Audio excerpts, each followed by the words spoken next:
I feel like reinventing the cookie can be hard to do, but today we're gonna give it a try with a toasted coconut and pecan cookie paired with some dark chocolate.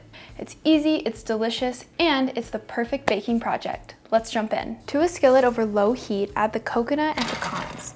Stir continuously until the coconut takes on a beautiful golden color. Remove immediately to cool off the heat. Coconut can burn really easily, and you don't want that flavor in your cookies. Now that our pecans and coconut are cooling, it's time to start mixing this cookie dough. Starting with your butter, make sure that it is room temperature. If it's a little bit cold where you're at, let's pop it in the microwave for about 10 seconds. If you over soften your butter, don't worry about it. This dough gets chilled in the fridge, so everything will re-solidify. To the butter, we need to add the sugars. I have half a cup of dark brown sugar and a 1/4 cup of granulated. And we're gonna cream these together. Next, add 1 egg, and then we need 1 egg yolk. This adds extra fat and it makes the cookies a little bit chewier. I always save my egg white for breakfast the next morning. And then my favorite ingredient right now is vanilla paste, so add in 1 teaspoon of that if you have it. All right, give this a really good mix. When it's nice and uniform in color, we're gonna set this aside. Now it's time to measure out those dry ingredients. We're going to be measuring 1.25 cups of all-purpose flour. It is always best to measure your flour using a kitchen scale. If you don't have a kitchen scale, a good technique is to make sure that you fluff the flour before you scoop it. Our leaveners for this are 3/4 teaspoon of baking powder and 1/8 teaspoon of baking soda, and then a full teaspoon of salt. We're also going to add in a dash of cinnamon for flavor.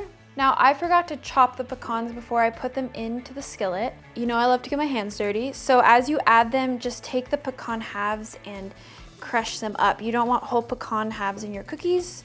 They might be a little bit big for the dough. Not the most efficient way to do this, but like I said, I forgot to chop my pecans. Then add in the rest of it. Wow, I am making such a mess today. Oh well. Using a fork or whisk, just make sure all of those are evenly distributed throughout the flour.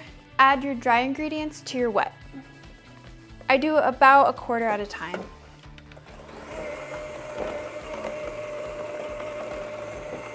If it becomes too much for your mixer, you can go in there with a spatula.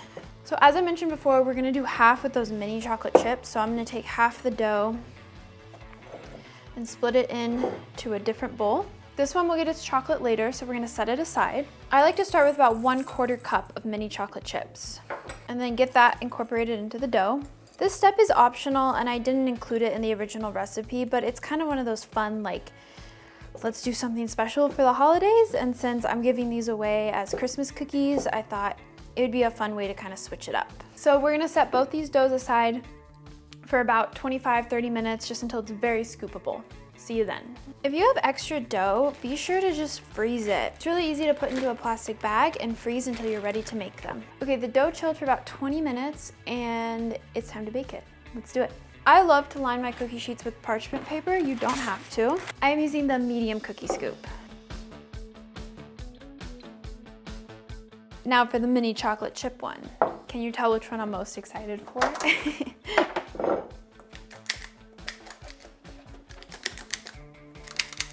Our oven is about to beep. It's preheated to 350 degrees Fahrenheit, so we're gonna go ahead and get these in the oven when that turns on.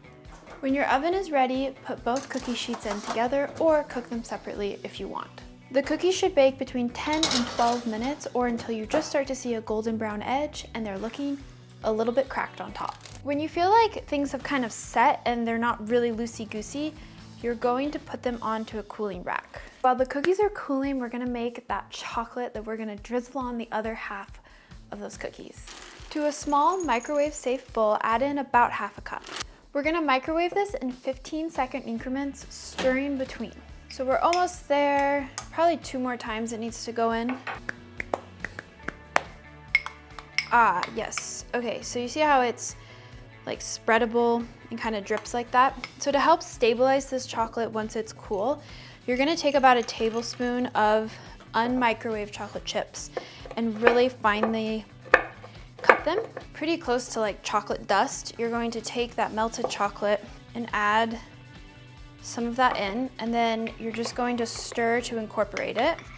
And it should incorporate really quickly. The idea is that when it cools on your cookie, It's a more stable chocolate, almost like a tempered chocolate, but kind of in a cheat sort of way. Okay, so grab a couple of those cookies that don't have the mini chocolate chips in there. We're just going to kind of smear it on half so it almost looks dipped. And you can do this to as many or as few cookies as you want. The idea is just to give a couple of them some delicious chocolate flavor. So we're gonna let those set up. The other ones are gonna finish cooling, and then we're gonna do a taste test, because you guys know that's my favorite part. Let's start with these mini chocolate chip ones. It's like a chocolate chip cookie, but better. Okay, the other ones, which I did not let this chocolate set at all, because I was like, I just want this. Also super delicious. I think if I had to choose, I'd probably do the chocolate chip one just because I love chocolate chip cookies. This one does have a ton of chocolate. It's almost a little bit too much for me, but I know some people love that. If you guys give either of these a try and like one, let me know which one in the comments below. Thank you so much for watching.